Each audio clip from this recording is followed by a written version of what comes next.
Hola a todos, a todas. Bienvenidos, bienvenida entonces al segundo módulo de nuestro curso de competencias en la comunicación. Este segundo módulo vamos a tratar lo que son las barreras de la comunicación.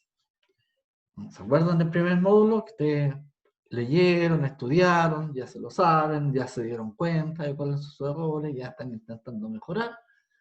¿Sí? Todo eso. Bien, ahora entonces vamos a ver qué nos pasa cuando nos damos cuenta de cuando una comunicación en realidad algo la está entorpeciendo.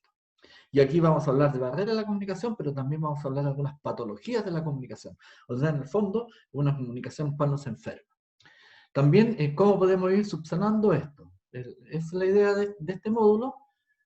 Y entonces, cordialmente invitados, voy a compartir entonces algunas láminas. Recuerden que la clase no reemplaza a los contenidos enviados en el PPT, sino que es un complemento, que además puede ser aclarado con las dudas de ustedes a través del foro del curso, o bien en una clase sincrónica que vamos a programar de aquí a fin de semana.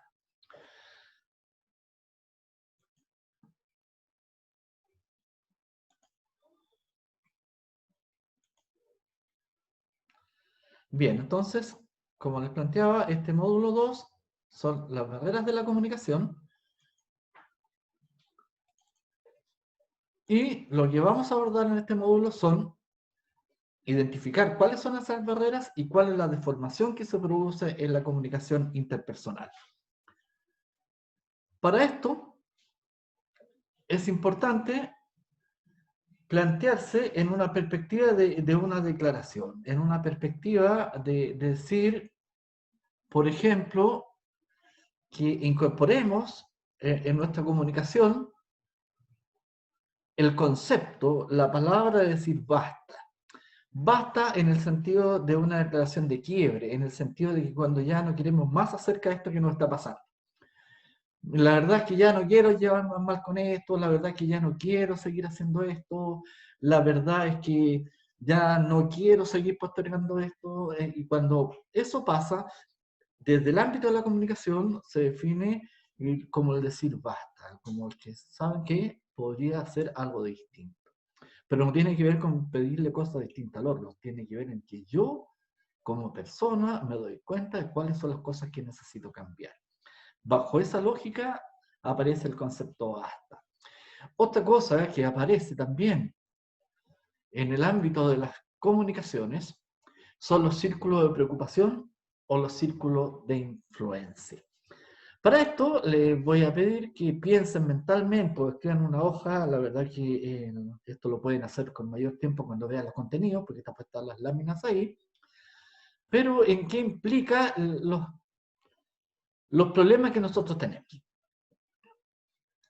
¿No? Acuérdense que de una u otra manera estamos sujetos en el día a día con las cosas que nos preocupan, que puede inducirnos a una doble presencia, por ejemplo, en el lugar de trabajo, donde estamos haciendo una cosa, pero nuestra mente está preocupada de otra. Esa preocupación requiere, de una u otra manera, tiempo y energía. Requiere un tiempo compartido, porque yo puedo estar haciendo una cosa y estoy pensando en otra, hay un tiempo que está compartido, que no está enfocado a una sola acción, y también requiere energía. O sea, nuestros pensamientos no son gratuitos, nuestros pensamientos no surgen en la nada o en la neutralidad, ocupan energía.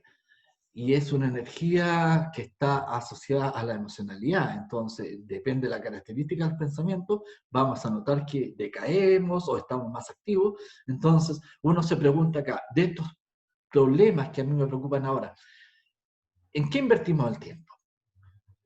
¿No? Y acá vamos a definir unos ámbitos de dónde podemos situar nuestros problemas. Entonces, el primer ámbito tendría el círculo de preocupación, donde, si bien son temas que nos interesan, pero no tenemos mucha injerencia, así como inmediata. Podremos hacer aporte, podemos participar en instituciones, podemos organizarnos, pero no es algo que podamos resolver inmediatamente o a partir de nosotros. Y entre eso está la pobreza, la injusticia, las guerras, la personalidad de las jefaturas. Hay cosas que nos preocupan, pero que yo no puedo resolver. No está en mis manos. A eso los vamos a llamar entonces un problema que lo situamos en un círculo de preocupación.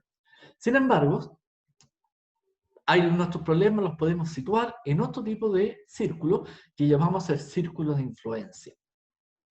¿Qué entran aquí? Aquí entran las tareas nuestras, aquí entra la tarea y el llamado de este curso.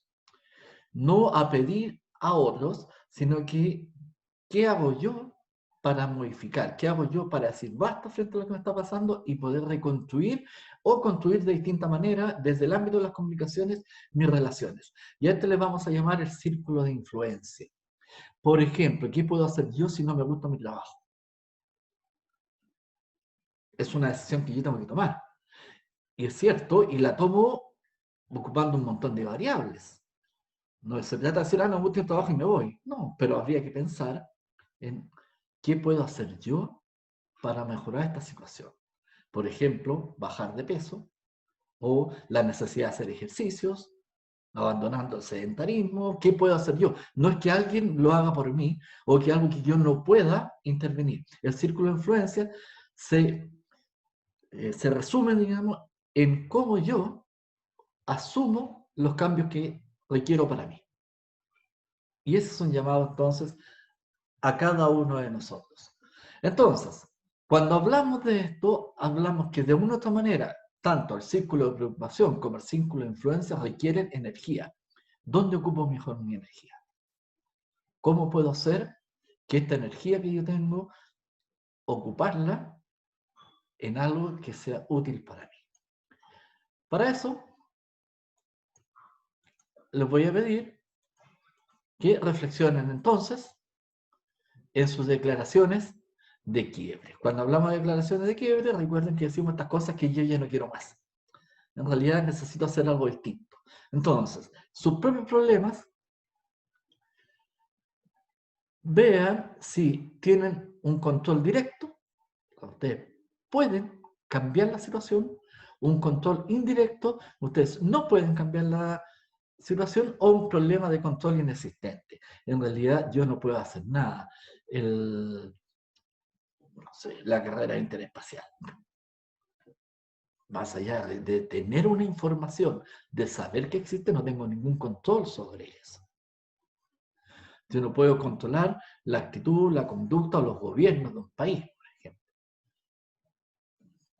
Puedo, claro, si yo voy a votar, tengo un control indirecto, porque tampoco tengo un control directo en la política de un país, o la política de un estado, la política de la ciudad, pero a lo mejor sí puedo tener un control mucho más directo si yo estoy organizado en el lugar donde vivo. Entonces, definir bien dónde no sitúo estas declaraciones de quiebre. Una cosa importante que vamos a ver también y que es necesario en cómo uno establece los compromisos, ¿no? O las acciones. Recuerden que en el módulo anterior hablábamos de acciones comunicativas. Entonces, cómo estas acciones comunicativas yo las transformo en un compromiso a futuro. Y en un compromiso a futuro que, en el fondo, todo compromiso implica una cierta negociación. Todo compromiso implica que yo algo doy, pero estamos siempre diciendo que recibo. ¿No? Y en esta relación con otro, ese juego siempre está. Es un juego que podríamos hablarlo, es un juego de negociación, en que siempre está, que este compromiso yo lo establezco, pero ¿no? ¿A cambio de qué? No es un chantaje. Vamos a ver que una patología de la comunicación son los chantajes emocionales. Cuando hablamos de compromiso no estamos hablando de eso. Todavía no vamos a entrar a eso. Vamos en un momento más. Por ahora vamos a ver que estos compromisos, ¿no? Que en sí son, como les había dicho, una forma de negociación, porque requiere que ustedes den algo cuando se comprometen, pero también esperan algo si yo me comprometo. Es una relación bidireccional. El compromiso va en ambas direcciones. Va desde mí hacia la otra persona, pero también va desde la otra persona hacia mí. La primera parte del compromiso es la promesa. La promesa es unilateral.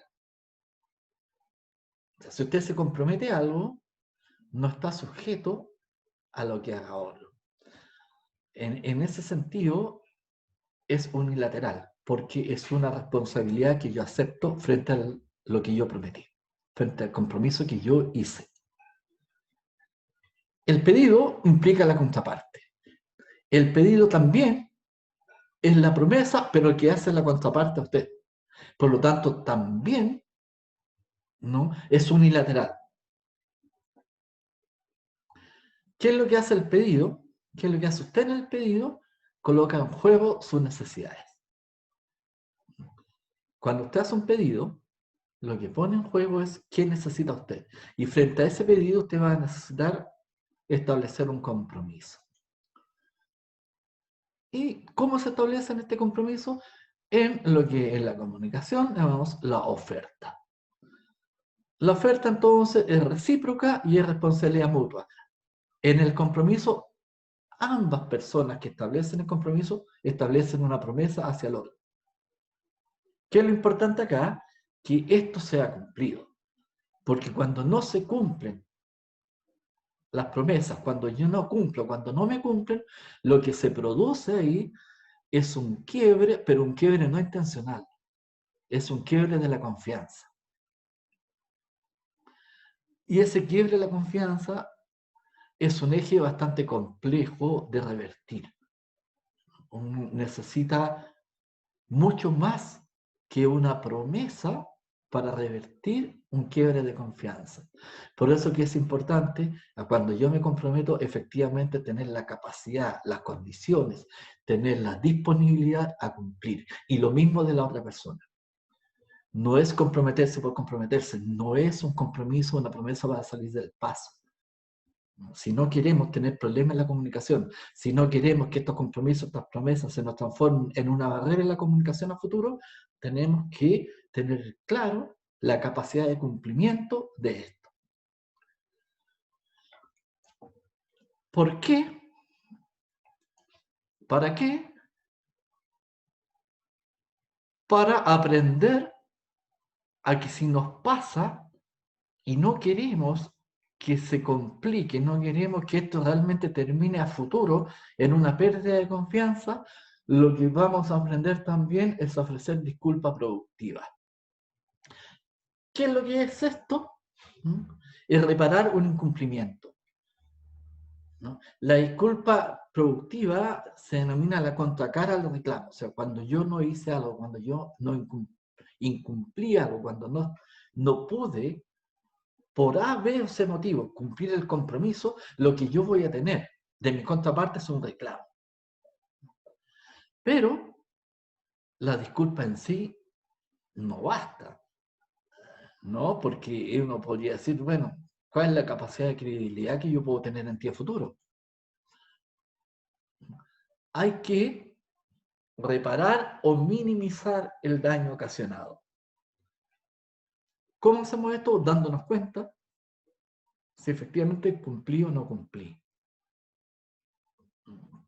Y uno puede, y así como ustedes tienen en la diapositiva, los pasos para la disculpa productiva. O sea, uno concluye cuál fue el compromiso que no cumplí, a quién tengo que dirigir esa disculpa, cuáles son las acciones correctivas frente a lo que no hice, y negociar con el otro la posibilidad de cubrir ese incumplimiento. ¿Por qué? Porque siempre vamos a estar en relación con otros. No es cosa de decir, no importa, esto pasó. No es tan así. Entonces, no basta con decir disculpa, hay que iniciar acciones, y que son acciones planificadas para pedir disculpas. Los pasos, como les digo, están en los contenidos de las diapositivas que ustedes fueron entregadas y que espero que vean. Recuerden que esta es una clase que complementa, que no reemplaza a la que está en las PPT de los contenidos. Para esto, No hay que esperar la queja necesariamente, sino que hay que actuar con proactividad. Tendemos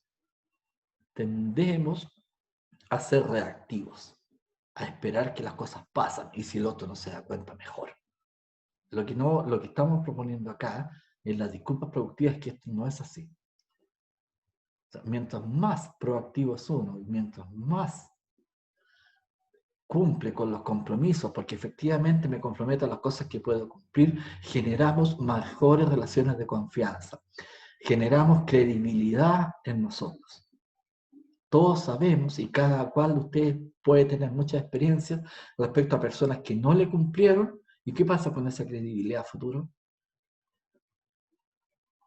¿Qué pasa cuando se comprometen con usted y no le cumplen?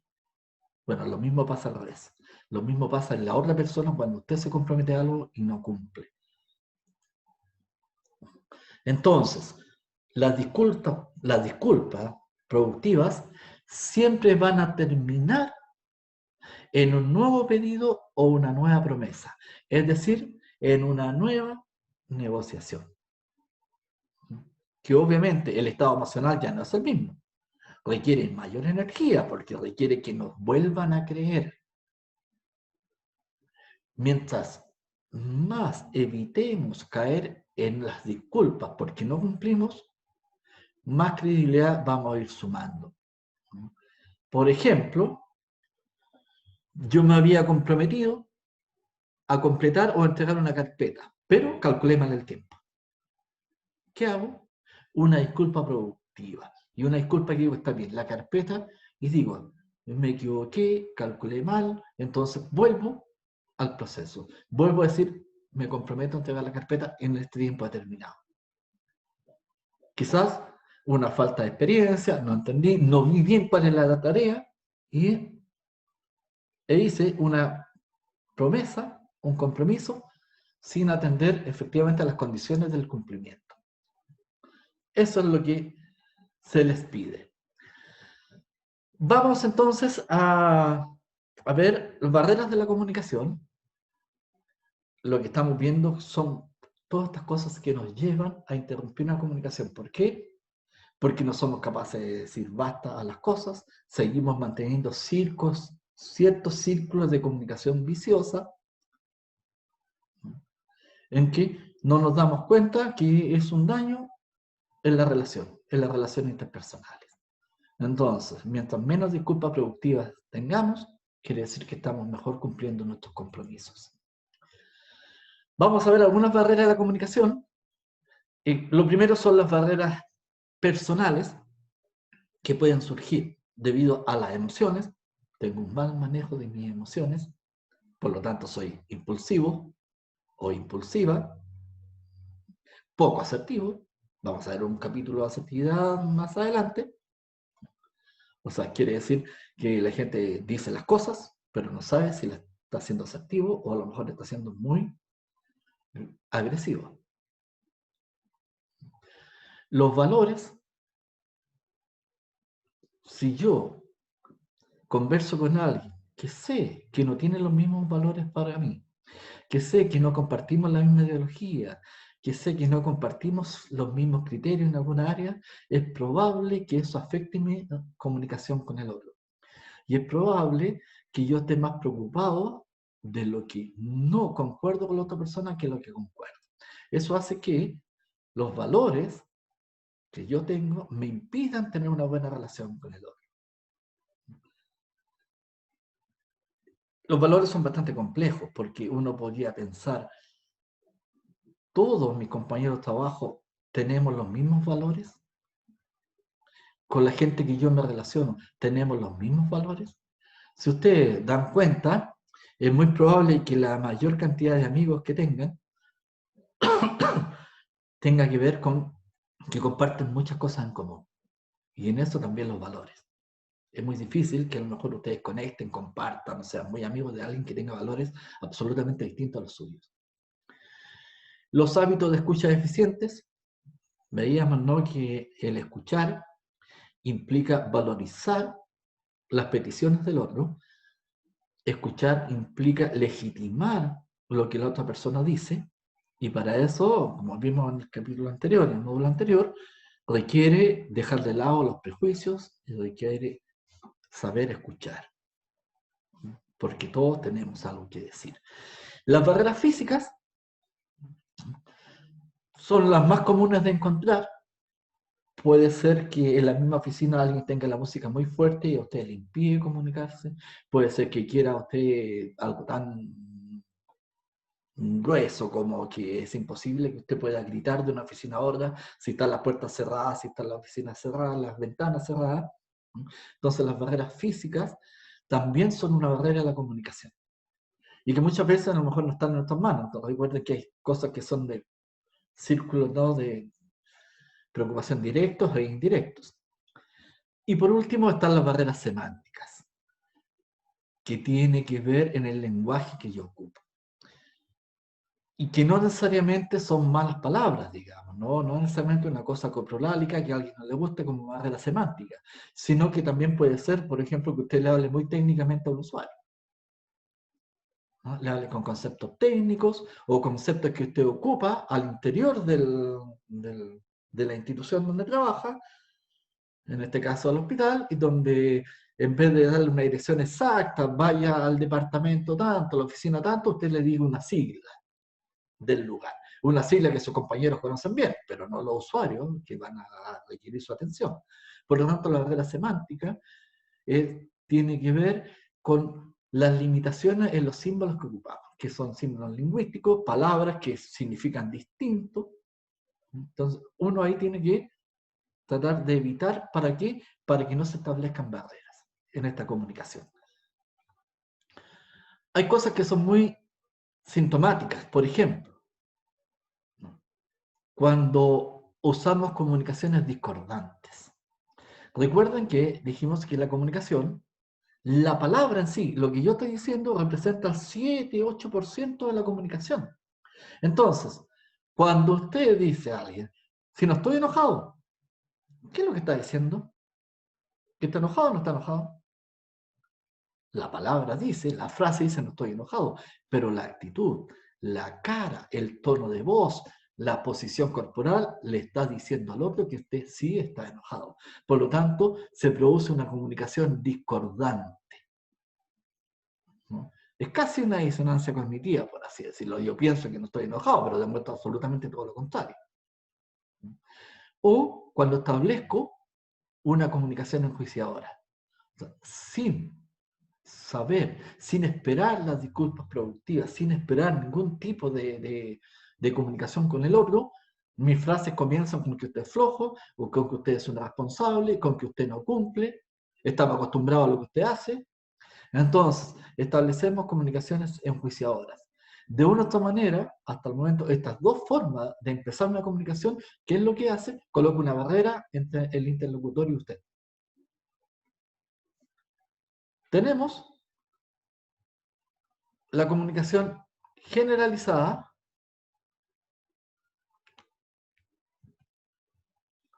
donde, y les pregunto si a ustedes no les ha pasado, donde está sonando el teléfono y alguien puede decir, está sonando el teléfono, quedó la luz encendida, quedó descolgado el teléfono, o sea, una comunicación que nadie sabe para dónde va. Recuerden que dije en el módulo anterior que uno tiene que saber a quién dirige la comunicación, qué va a decir, pero cuando yo hablo de comunicación generalizada es al aire. Y esto puede pasar en cualquier lugar. En el ámbito del trabajo, con los usuarios, en su casa, quedó la luz encendida, alguien dejó la llave abierta. O sea, son comunicaciones generalizadas que no establecen una conexión con otro, sino que al contrario es como, bueno, hazlo tú. Y eso, en vez de provocarlo una buena comunicación, hace que reaccionemos impulsiva o negativamente con respecto al otro.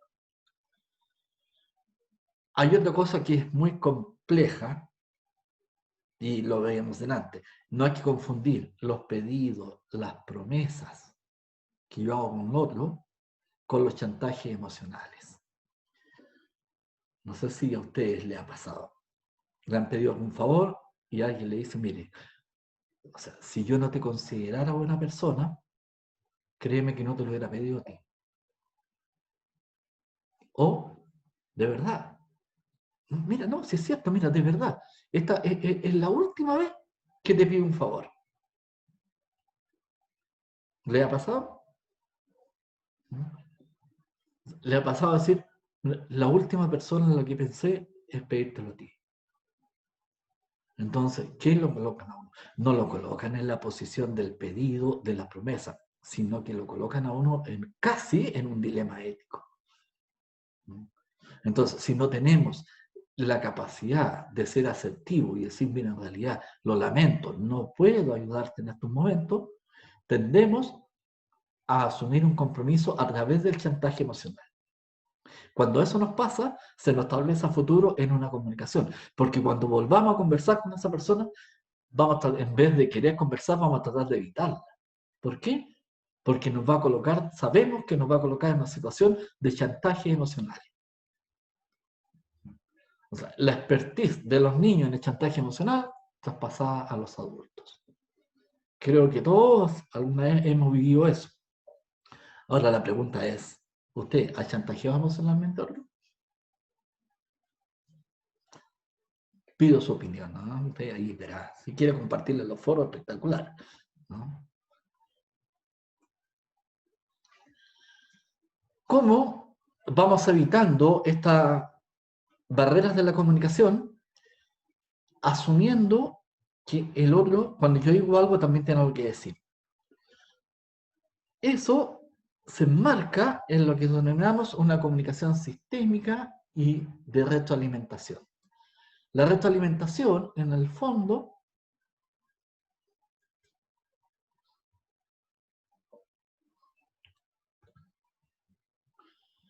¿qué es lo que nos implica?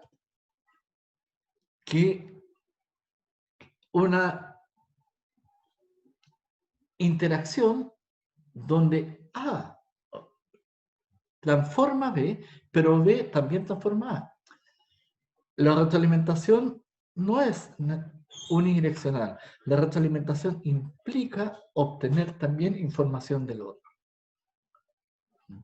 La retroalimentación implica que cuando yo converso con otra persona, cuando yo retroalimento, cuando yo digo, estamos evaluando, por ejemplo, este asunto de las promesas, la retroalimentación implica que siempre va a surgir algo nuevo cuando hacemos esto. Siempre hay una información que empieza a aparecer en esta comunicación de ida y vuelta. Esta capacidad de que un sujeto influye en otro y el otro sujeto influye en el primer sujeto, implica que va a surgir información nueva. Cuando eso sucede, estamos hablando de una retroalimentación positiva. ¿Por qué? Porque las personas estamos insertos, somos elementos, pertenecemos a un sistema social. Lo ideal es que la retroalimentación siempre sean positivas. No retroalimentar desde la comunicación enjuiciadora, como vimos delante. No retroalimentar desde el chantaje emocional, ni de ningún tipo de chantaje, sino que retroalimentar en pos del crecimiento y de la mejora de las comunicaciones. Entonces, ¿por qué? Porque las comunicaciones con el otro siempre son circulares. Las comunicaciones siempre van a tender a que yo, cuando solicito algo, cuando pido algo, lo que espero es una respuesta. Y esa respuesta también tiene que ir en concordancia a lo que yo necesito. Pero puede que la otra persona recuerde, también requiere una promesa o un compromiso mío. Evitar los juicios de valor cuando establecemos compromisos, evitar los juicios de valor cuando establecemos compromisos, cuando escuchamos al otro, implica entonces evitar también la instalación de barreras de la comunicación. ¿Qué es lo que pedimos? Entonces, para que una retroalimentación sea efectiva, para que una retroalimentación nos dé los resultados que esperamos, primero tenemos que saber qué nos pasa. ¿Qué pasa conmigo en la interacción con otro? ¿Qué pasa con mi sentimiento? ¿Cómo percibo esto yo? ¿Cuál es la emocionalidad que me provoca? Recuerden que habíamos visto que somos seres 100% emocionales, por lo tanto, todos los estímulos que yo recibo me van a impactar de una u otra manera. Entonces, lo primero de la retroalimentación es que no tienen que emitir juicio sobre el otro, sino que entender y plantear desde la lógica de que cuando tú hiciste esto, cuando tú dijiste esto, esto me pasó a mí. ¿Qué implica esto entonces? Que yo pongo en juego no juicios de valor, sino que pongo en juego las percepciones que yo tuve de esto. ¿Sabes? Cuando tú dijiste esto, o sea, el tono de voz, la forma en que lo dijiste, me pareció que me estabas atacando en vez de pedirme algo. O cuando tú hiciste esto, siento que pasaste a llevar los acuerdos que teníamos. Entonces, una retroalimentación desde la lógica de lo descriptivo tiene que ver con colocar en juego lo que a mí me pasa. No elucubrar, no emitir juicios, no decir, no, mira, tú cuando haces estas cuestiones al final dejas la escoba. No, sino que parte de lo que yo siento frente a eso. O sea, ¿qué me permite a mí? Que la otra persona se sitúe también en sus propias acciones. Que la otra persona sea capaz de evaluar si efectivamente se da cuenta o no de qué pasa con el otro, con su acción. Recuerden que en la inteligencia emocional veíamos eh, la cuarta instancia de esto de la conciencia sobre otros. ¿Cuánta conciencia tengo yo sobre las emociones de los demás? Y lo que hace la retroalimentación es situar a la otra persona en eso. Tiene que ser visual y específica, o sea, debe hacer referencia a situaciones comunes. O sea, yo no puedo pedir una retroalimentación frente a la cual la otra persona no tiene participación, no tiene injerencia. O sea, no puedo pedir una retroalimentación de otro, por así decirlo, si no es con la persona directamente involucrada. Tiene que ser habitual. No es, la retroalimentación no requiere una fecha, la retroalimentación de acerca de cómo estamos haciendo las cosas, cómo estamos funcionando, no requiere que sea una vez al año o dos veces al año por las calificaciones que demos una retroalimentación. La retroalimentación es un accionar constante, diario, permanente. Porque lo que necesitamos es que eliminar las barreras de la comunicación y no mantenerlas en el tiempo. Para eso, la retroalimentación es una herramienta efectiva de evitar eso. Pero si yo hago una retroalimentación cada 6 meses, cada un año, cada 3 meses, o digo, no, ¿para qué? Si la otra persona se da cuenta sola, o sea, lo que estoy colocando es lo que se denomina el locus de control externo. Otros van a resolver este problema, no yo. Siempre, recuerden que lo habíamos dicho, una retroalimentación debe ser positiva. Hay que escuchar lo que la otra persona quiere decir. Yo tengo una posición, pero recuerden que la posición de cada uno es la experiencia de vida de cada uno puesta en juego. Por lo tanto, no es igual a la de la otra persona. Y de una u otra manera, siempre dé las gracias, tanto porque lo escucharon como por lo que usted escuchó, por lo que le dijeron. Entonces, a la hora de hacer esto, usted planifique. No deje al azar. Porque muchas veces cuando dejamos las cosas al azar, se nos olvida y dijimos, oh, mira, podía haberle dicho esto, oh, podía haber hecho esto otro. Cuando a lo mejor ya no tienen más tiempo para hacerlo. Y la otra persona también quedó con algo que podía haber sido mejor. Entonces, para eso, nada mejor que tener presente cierto aspecto. Por ejemplo, planifique qué y qué es lo que va a decir. No es que tenga una planificación detallada, pero piensa, antes de hablar, mira, ya, esto es lo que yo voy a hacer. Esto es lo que voy a decir. Focaliza las áreas de más importancia. Generalmente las áreas de más importancia son las áreas que nos complican y es por las cuales nos vamos por las ramas. Entonces, nunca hacemos la comunicación directa, ¿no? Y tendemos a hacer estas comunicaciones medio discordantes, donde a lo más decimos, al que le caiga el sombrero, que se lo ponga. O sea, eso no es una buena retroalimentación, eso no es una buena comunicación, eso no es una buena relación interpersonal. ¿no? Porque no es directa, no es descriptiva, no coloca en juego lo que a usted le está pasando, no está pidiendo la opinión del otro, no está escuchando al otro, está al voleo, por así decirlo. Piense en cómo expresará las devoluciones. Recuerde siempre desde el ámbito positivo, desde cómo construimos a futuro.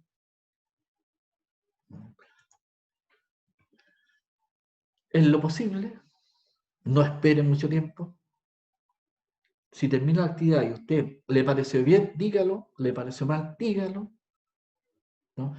La conversación franca siempre va a ser mejor recibida que esta cosa que podamos después elucubrar en los pasillos o en otros lugares o con otras personas.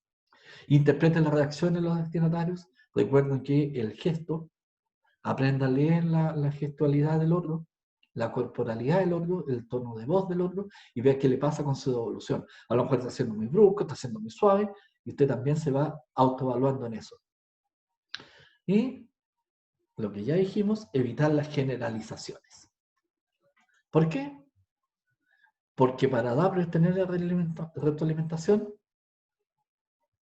es la única manera de obtener y ofrecer información valiosa para la organización. Recuerden que una buena retroalimentación lo que nos hace obtener es una nueva información. O sea, es una nueva construcción de la relación con el otro. Y lo que queremos, que en esta retroalimentación surjan cosas mejores. O sea, no podemos retroalimentar lo negativo. No es lo negativo lo que nos vamos a llevar a futuro en la retroalimentación. Lo que nos queremos llevar en la retroalimentación es lo positivo. ¿Cómo mejoramos lo que hicimos? ¿Cómo lo mantenemos? Mira, esto fue tan bueno que queremos mantener. No siempre hay que pensar que la retroalimentación es para corregir errores, sino también para mantener las cosas buenas. Uno tiende a pensar que solucionando errores avanzamos más. La práctica y desde el coaching, ¿no?, ha demostrado que cuando mejoramos lo bueno que hacemos, tenemos mejores resultados. Porque cuando empezamos a mejorar lo bueno que hacemos, vamos disminuyendo las cosas que no nos gustan. Entonces es un paradigma que nos coloca al otro lado de cambiar las situaciones. Y es interesante, porque siempre, y aquí pero la voy a jugar, ¿no? Pero siempre tendemos a ver lo malo en los demás, incluso en nosotros mismos. Cuando hablamos de una retroalimentación positiva, cuando hablamos de esta nueva construcción de futuro, lo que decimos es que si pensamos en las cosas buenas que tenemos y mejoramos lo bueno, vamos a ser capaces de minimizar lo que encontramos malo. Y esa es una tarea de repensar una nueva forma de comunicación. ¿Cuál es la trampa? Que es creer mejor callar que criticar. Y cuando hablamos de criticar, no estamos pensando en hacer leña del árbol caído. Estamos pensando en hablar acerca de lo que sentimos y de lo que pensamos que puede ser mejor. ¿Cuál es la otra trampa? No reconocer que un trabajo está bien hecho. Tendemos a decir, si la gente hace bien su trabajo, es su tarea. Para eso está contratado. Pero si lo hace mal, ahí actuamos. No, reconocer un trabajo bien hecho también es altamente positivo. Es más allá de un contrato. Es más allá de hacer lo que tienen que hacer. Porque hay gente que lo puede hacer muy bien, esta gente que solamente puede cumplir. Entonces, un trabajo bien hecho también necesita ser reconocido. Y por último, no improvise la retroalimentación. Recuerde que hay que planificar. ¿Qué nos suele pasar? Que hay algo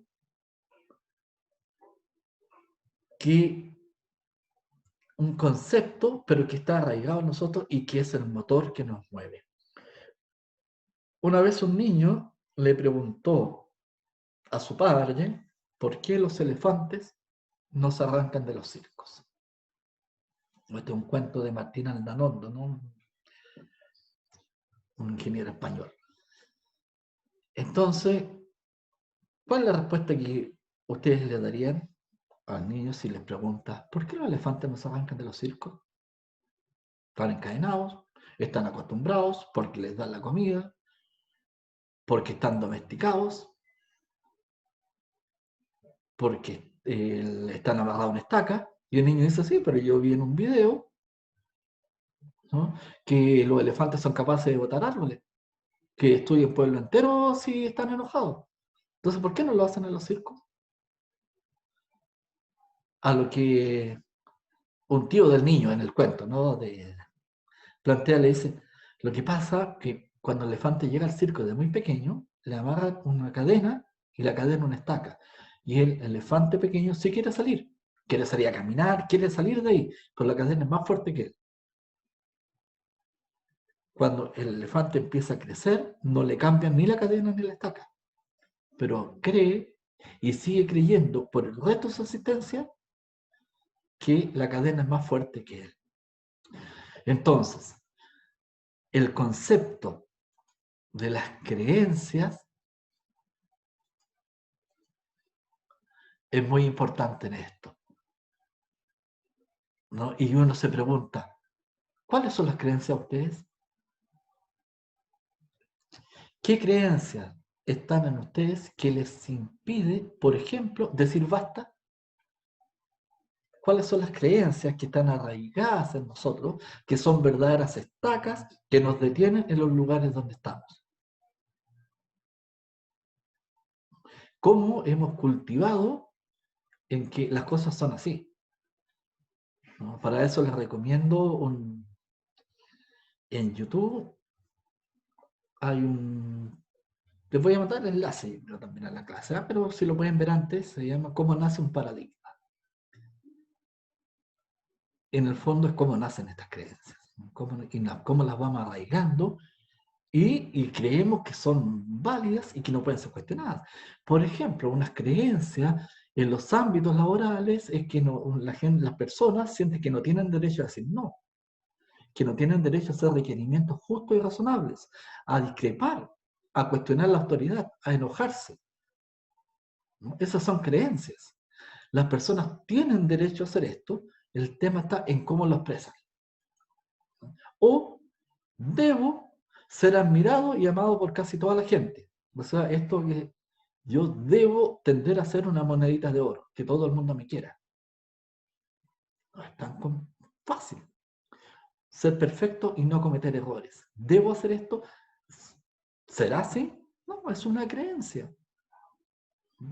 O por lo que no debo decir algo negativo a una persona. No, si uno tiene derecho a enojarse, uno no está de acuerdo con todo el mundo. Si el tema no es enojarse, el tema es cómo yo presento y resuelvo este enojo. Tiene que ver conmigo, tiene que ver con una proyección mía, tiene que ver con que algo no me gustó del otro. Bien, ahí volvemos entonces al concepto anterior, a cómo retroalimentamos, cómo yo me comunico con el otro y digo, ¿sabes qué? Esto no me parece, no sé, hay algo que no me gusta, que a mí no me parece bien. Cuando uno dice a mí no me parece bien, no estoy colocando ni culpabilidad ni crítica en el otro, sino que es una capacidad de conversar acerca de lo que a mí me pasa frente a lo que otro hace.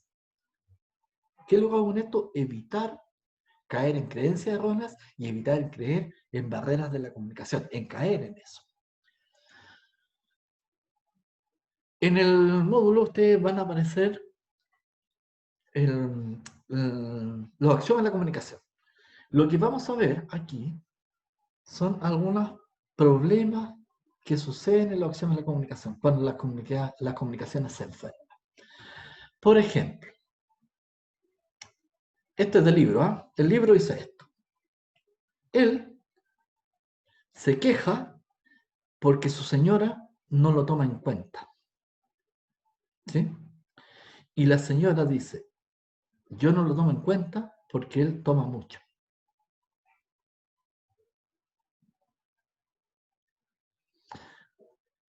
Entonces, cuando pasa esto, ¿quién tiene la razón?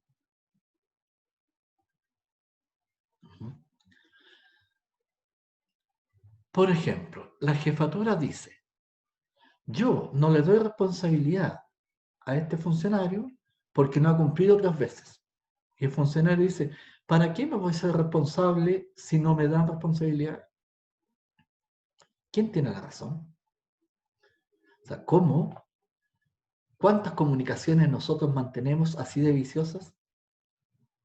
En el ámbito laboral, ámbito social, ámbito familiar. ¿Cómo las personas pueden salir entonces de estos círculos viciosos de la comunicación? Bueno, con un concepto.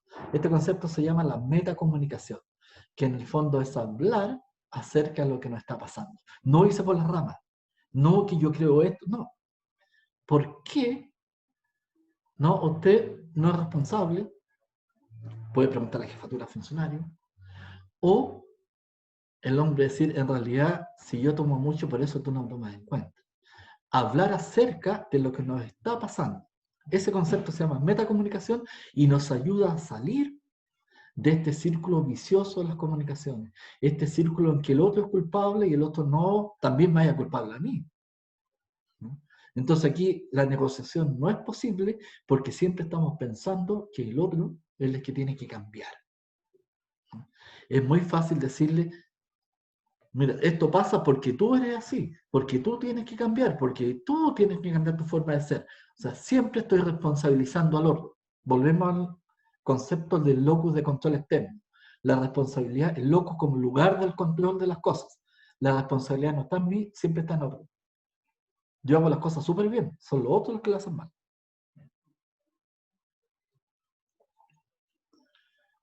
Puede darse, en la acción de la comunicación, esto se llama la comunicación simétrica. ¿Qué quiere decir esto? Que las personas tienen el mismo poder en la comunicación. O sea, ninguno tiene más poder que otro. Entre colegas, entre amigos, en la pareja, siempre y cuando no hay una dependencia emocional, o sea, seamos una pareja bien constituida, digamos, donde uno no dependa de otro, ni emocionalmente, ni económicamente, sino que solamente tener una buena relación interpersonal. Hago la salvedad, porque no todas las parejas mantienen esta relación simétrica. Cuando usted está ejerciendo su rol de funcionario público, establece una relación complementaria con el usuario. ¿Por qué es importante esto? Porque recuerden que la única diferencia entre usted y el usuario, usted como funcionario y el usuario, es el rol que están cumpliendo. Mientras usted cumpla el rol de funcionario, tiene un poder sobre la otra persona, que es la que necesita. Esta relación se mantiene mientras cumplan los roles, pero puede ser, suponga usted, que sale de su trabajo, va a comprar al supermercado, donde usted es usuario, en este caso del supermercado, y la persona que le está atendiendo en la caja fue su usuario en la mañana. O sea, se invirtió el proceso, ¿no?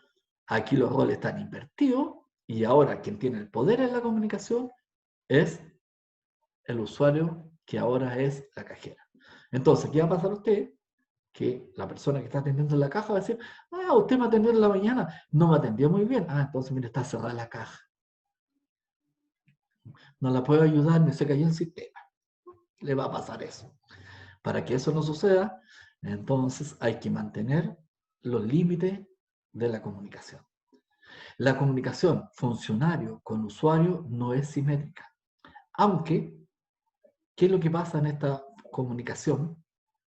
Que los usuarios tienden a enfermarla. ¿Cómo la enferman? Porque quieren aparecer la relación con el funcionario como simétrica. O sea, porque buscaron información en Google, cree que tiene la misma información que usted. Entonces, suele pasar hoy en día que los usuarios quieren llevar esta comunicación asimétrica en la relación con los funcionarios. No tiene que ver con una buena atención, no tiene que ver con la calidad de atención y una buena comunicación con el usuario. Tiene que ver con la función y el rol que usted cumple. Cuando el usuario intenta romper esto, se produce una patología en la comunicación, porque no es la comunicación que debiera tener. ¿Qué nos suele pasar? Que cuando el funcionario también, y aquí vamos a imaginar un poco, cuando usted no le resuelve al usuario el problema, ¿qué hace el usuario? ¿Qué hacemos nosotros generalmente cuando no nos resuelven un problema en el lugar donde vamos? Ya sea salud, usted va al área de las comunicaciones, va a una tienda. Si el funcionario no le resuelve el problema, ¿usted qué hace?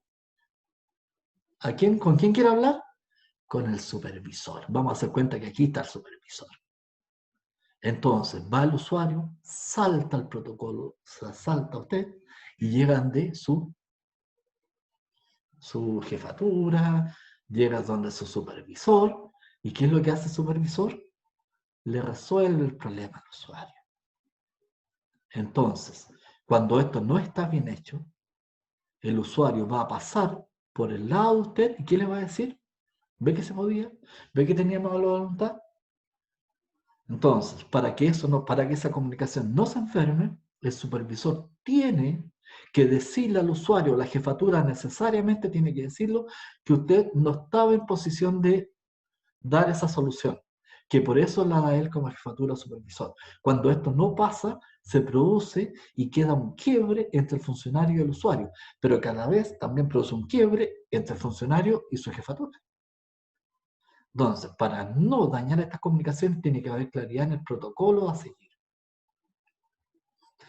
Esto es importante porque suele pasar que le echamos la culpa, así le echamos entre comillas, ¿no? Al usuario. No, el usuario cuando grita, el usuario cuando quiere hablar con el supervisor, sabe que acá le van a resolver el problema. Por lo tanto, no es un problema del usuario, es un problema del equipo de trabajo. El equipo de trabajo que tiene una mala coordinación, tiene una mala planificación. Este es un usuario inteligente, ¿no? Es un usuario que aprendió, en términos de buen chileno, que huevo que no llora, no mama. Entre comillas, ¿no? Entonces, aprendió que gritando, que haciendo escándalo, puede obtener lo que quiere. Desgraciadamente, esto pasa a niveles mucho mayores, ¿no? Hay situaciones, hay lugares en hospitales, sobre todo acá en la región metropolitana, donde los usuarios pasan a llevar esto no con la palabra, ni mucho menos, sino que con armas y con amenazas, quiebran toda esta relación. ¿Se entiende entonces? ¿No? Que ahí las comunicaciones se enferman. Y una manera de enfermar las comunicaciones es que no entendemos y no respetamos los procesos de comunicación. Entonces, para salir de las comunicaciones viciosas, metacomunicación. Hablemos acerca de lo que nos pasa. Seamos capaces de enfrentar la situación. Algo me está pasando con usted, algo me está pasando contigo si es en mi casa. Y lo mismo con los usuarios en las complementarias y en las simétricas. Por ejemplo, hay una convivencia. Todos lo pasan bien, son todos amigos. La jefatura, la dirección, los funcionarios, todo el mundo se trata así de tú a tú en la convivencia. Esto es un día sábado. Aniversario del hospital, aniversario del departamento. Resulta que llega el día lunes y en vez de establecer la comunicación a través de las funciones, todavía creemos que estamos en la convivencia. Por lo tanto, se transforma en una barrera de la comunicación. ¿Qué otra cosa nos puede pasar? Toda comunicación tiene un contenido y una relación. ¿Qué quiere decir esto? Que cuando yo hablo con otra persona, no estoy diciendo algo, estoy escuchando algo, pero a la vez tengo una relación con la otra persona. Esto tiene diversos grados. Este es un gráfico de entrada de las dos variables, que no lo van a encontrar, ¿no? Este está creado para explicar este axioma, ¿eh? No está en los libros, no va a aparecer, por si acaso, sino que para explicarlo mejor, es una creación propia. ¿Qué es lo que hacemos acá? Miren, puede pasarnos lo siguiente. Puede que yo tenga una muy mala relación con alguien y no me interesa lo que esa persona quiera decirme. O al revés. ¿Qué pasa aquí? ¿Qué pasa con la comunicación? ¿Qué pasa con el clima laboral? ¿Qué pasa con la relación con el otro? ¿Qué pasa con este usuario? Si en realidad me cae mal, por así decirlo, y no me interesa lo que dice. Puede darse. Puede darse lo siguiente también, que yo acepte el contenido. Está bien, acepto lo que usted dice. Escucha a este usuario, escucha a este compañero de trabajo, pero igual no me cae bien. Igual le encuentro, qué sé yo, pesadito sangre. ¿No? O sea, no me gusta la actitud, pero la escucho, acepto. ¿Puedo trabajar así? Sí, pero no es lo óptimo. Puede haber una reunión de equipo, ¿no? Donde la persona que a usted le cae mal da una buena idea. A lo mejor uno puede pensar, ¿por qué no se me ocurrió a mí? Pero ese es de otro ámbito. Pero esto se da también. Puede pasar lo siguiente. Puede pasar que usted acepte la relación. Sí, la persona le cae bien. Son compañeros de trabajo, ya mucho tiempo juntos, ya son casi amigos en el ámbito laboral, pero no acepta el contenido. O sea, esa persona siempre le deja un cachito a usted. Hay cambio de turno y usted tiene que terminar. Entonces, también se nos produce una patología de la comunicación porque hay un sinsabor que nos va dejando estas relaciones con el otro, esta comunicación. Somos buenos amigos, sí, pero siempre yo tengo que estar terminando esto. Y por último, y lo esperado, es que usted tenga una buena relación y acepte lo que dice la otra persona. Esto, en términos de vida, son los primeros meses de pololeo o la luna de miel. Hasta ahí llegamos. Después empezamos a transitar. Nos vamos dando vuelta por aquí. ¿En qué lugar está usted hoy día? Con su usuario, con su compañero de trabajo, con su pareja, con su hijo, con su amigo. ¿Por qué es importante esto? Porque esto me permite a mí clarificar qué está pasando en esta comunicación. Si yo tomo este mapa y lo coloco arriba de una comunicación que siento que algo no anda bien, yo podría saber si en realidad lo que tengo es un problema con lo que dice la otra persona o en la relación con la otra persona. ¿Por qué es importante? Porque hay algo que nos pasa a nosotros, en que tendemos a confundir las personas con las ideas. Entonces pensamos que las personas son lo que piensan, son las ideas, ¿no? Entonces nos confundimos y confundimos las relaciones con lo que las personas piensan. Y para que eso no nos pase, para separar las ideas de las personas, podemos colocar este cuadro encima. Entonces yo me puedo dar cuenta si en realidad, ¿sabes lo que pasa? Es que hay algo que no me gusta a esta persona, pero no es lo que dice. Pero eso puedo saberlo cuando aprenda a manejar este cuadro. La invitación es que usted, de aquí en adelante, ande con una hojita y tacha. Ah, no, el contenido relacionado, no, eso no lo va a hacer. Pero sí puede empezar a utilizar en cómo ver si esta comunicación, ¿por qué le incomoda? ¿Por qué me incomoda conversar con esta persona? ¿Por qué me incomoda atender a este usuario? ¿Por qué me incomoda este compañero de trabajo en el ámbito de las comunicaciones? Y uno podría pensar y clarificar si es por lo que dice, por lo que cree, por lo que habla, o porque en realidad no me cae muy bien, porque en realidad no lo conozco muy bien. Y uno puede evitar entonces una patología de la comunicación si yo puedo clarificar dónde tengo que trabajar. Recuerden que todo lo que estamos viendo tiene que ver en cómo yo trabajo conmigo, no lo que le pida al otro. Aquí no vamos a resolver estos conflictos en comunicación pidiéndole al otro lo que tiene que hacer, sino que yo tengo que ver cuáles son los cambios que tengo que hacer. Lo que estamos viendo entonces ahora es eso, es cómo enfermamos una comunicación y que nos permita darnos cuenta de cómo podemos mejorarla. Hay otra cosa que también que es muy estudiada, que es el concepto de la proxemia. ¿Por qué es importante? Primero, la proxemia tiene que ver con el grado de acercamiento que tiene la persona, acercamiento físico, ¿no? Culturalmente uno puede decir que los centroamericanos, por ejemplo, son efusivos, no se abrazan, no tienen problemas. Y uno piensa en los europeos, piensa en los alemanes, los ingleses son como reticentes, que no se acercan mucho. La verdad que no están así.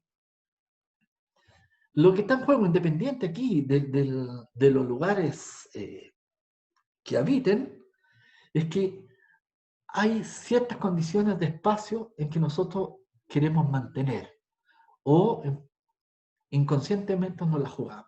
El primer espacio que está aquí, que es la distancia íntima, que va de los 0 a los 45 centímetros, donde yo decido quién entra ahí. ¿Quién entra a su distancia íntima en estos 45 centímetros? Sus hijos, su pareja, familiares cercanos, donde usted no tiene problema. Ellos pueden acercarse, le dan un beso en la cara, ahora no va a poder, lo lamento. Un abrazo tampoco va a poder, lo lamento, entonces la próxima vez ya se nos va a debilitar, pero esperemos que pase. Después viene una distancia que va de los 46 centímetros hasta el metro 20, más o menos, 120 centímetros, que es lo que está aquí en rojo y que vamos a llamar la distancia personal. La distancia personal, entonces, es la que usted establece, por ejemplo, con sus amigos, la que establece con sus compañeros de trabajo. Se acercan, sí, pero no tanto. Después tenemos, en este círculo celeste, lo que vamos a llamar la distancia social. La distancia social va entre los 121 centímetros más o menos hasta los 3 metros 60, hasta 360 centímetros, que es la distancia, por ejemplo, que yo podría establecer con ustedes si esta clase fuera presencial. O sea, yo estaría cerca con ustedes, me pasearía, estaría en la sala, pero no estaría sentado al lado de ustedes, ni tampoco somos íntimos, ni somos amigos. Yo establezco una distancia social. Por último, del verde hacia allá, está la distancia pública. La distancia pública que va desde los 361 centímetros, por así decirlo, hasta el infinito, que es la que usted va a un estadio, va a un espectáculo público, donde no tiene ninguna interacción con otros. Y la interacción que tenga va a caer de una u otra manera después en la social, en la íntima, depende con quién se encuentre o con quién vaya al lugar. Esto, si bien es importante, sabemos que cuando usted atiende, tiene una autorización de acercarse al usuario. Traspasa la barrera personal, la distancia personal del metro 20, porque tiene que tocar, tiene que ocultar, tiene que examinar, tiene que ver. Esto tiene que ver también con el lenguaje, que no está directamente con la proximidad, tiene que ver con el acercamiento corporal, pero también lo podemos situar en el lenguaje. Uno puede romper estas barreras y establecer, enfermar las comunicaciones a través del lenguaje. Y aquí el piropo, por ejemplo, el piropo, que si las personas va a una niña caminando en la calle y le gritan desde un edificio, o sea, le gritan desde una distancia pública, algo que no necesariamente puede ser agradable, puede ser desagradable, está traspasando todas las barreras, está traspasando la barrera pública, la barrera social, la barrera personal y está llegando a la distancia íntima, depende de la calidad del piropo.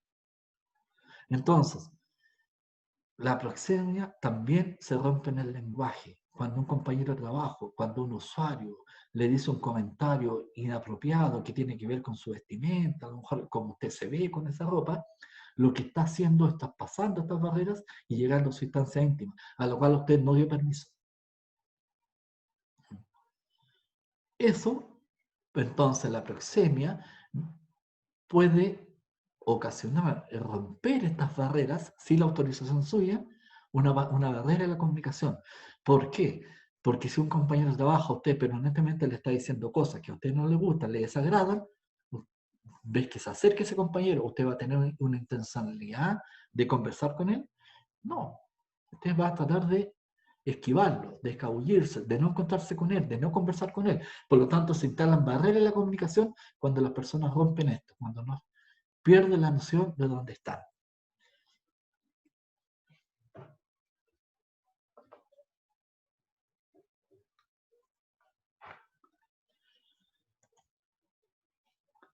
Lo que hemos visto hasta ahora son barreras de la comunicación.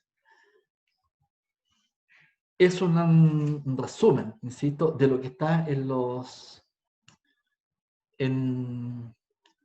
en las diapositivas que fueron empleadas. Hay otras barreras, como por ejemplo los canales de comunicación. ¿Ya? Yo les voy a subir a los módulos una información que nos permita, y a pesar que está en las diapositivas, en que muchas veces tenemos canales de comunicación que no concuerdan con el otro. Por ejemplo, hay personas que son visuales, que necesitan que lo miren a los ojos, porque si no lo miran a los ojos, siente que no están conversando con usted. Una característica de las personas que son visuales es que si no miran a los ojos, siente que no los escuchan. Y por eso usted se va a encontrar a veces con usuarios que le buscan la mirada. Y como usted en su función hoy en día tiene que estar escribiendo y atendiendo, muchas veces los usuarios esa cosa no les gusta mucho y creen que usted es irrespetuoso, que no lo está escuchando. ¿Y qué es lo que hacen ellos? Se agachan, empiezan a buscarle la vista porque necesitan contacto visual, porque de otra manera sienten que no lo están escuchando. Son personas visuales. Por otro lado, hay personas auditivas en que no les interesa mirar a los ojos. Personas auditivas con que usted les diga, sí, se sienten escuchadas. Entonces, imagínese usted, se encuentra un visual puro con un auditivo puro. O sea, es muy probable que tengan barrera en la comunicación, porque el visual va a sentir que no lo mira a los ojos y el auditivo va a decir, oh, la persona insistente, dale con mirarme. Se producen barreras en la comunicación. Y por último tenemos un tercer canal de comunicación que es el sinestésico o kinestésico, que tiene que ver con las sensaciones.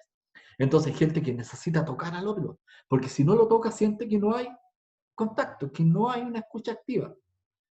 Por eso que algunos usuarios son capaces de pasar por la ventanilla y darle la mano, ¿no? O por encima de su escritorio a tocar algo, a tocarla, porque necesitan hacer eso. El problema está en que no todos tenemos los mismos canales. ¿Qué es lo que se pide? Que podamos dominar los canales de comunicación. O sea, es responsabilidad de quien está a cargo de la comunicación, en este caso ustedes como funcionarios, tratar de entender y comprender cuál es el canal de comunicación de la otra persona. Porque eso va a hacer que eliminen barreras de la comunicación y a su vez va a hacerla más efectiva, porque van a contactar en el canal adecuado. Ustedes se van a dar cuenta que a lo mejor hay muchos usuarios que están mirando hacia abajo, que están mirando al techo y hablando con usted. Y usted dice, y si usted es visual, va a pensar que esa persona es respetuosa porque no la mira. Es un canal distinto. O al revés. Entonces, para evitar esa barrera en la comunicación, tenemos que tratar de identificarlo. Y eso está en cómo hablan. En las diapositivas hay una serie de frases, de palabras, de qué lenguaje ocupaban tal o cual canal. Yo les invito a que lo lean, ¿no? Por ejemplo, los visuales, va a decir, una persona visual tiene un lenguaje visual, miremos esto, eh, yo lo vi en televisión, focalicémonos. Entonces tiene un lenguaje visual. La persona auditiva me va a decir, no, si yo lo escuché, ¿no? Me hizo clic, me suena lo que tú estás diciendo. Y el kinestésico va a decir, oye, presiento que esta cosa no anda bien, siento como que hay algo raro. Entonces hay lenguajes asociados a los canales de comunicación. Y a partir de eso uno puede identificar el canal de la otra persona. Si yo quiero mejorar mis comunicaciones, tengo que ir de una u otra manera, lo que hemos visto ahora, lo poco que hemos visto ahora, y más lo que está en las diapositivas, ir poniéndolo en práctica. Esa es la invitación. Yo los dejo entonces con esta segunda clase y nos veremos en el tercer módulo. Que estén muy bien. Chao.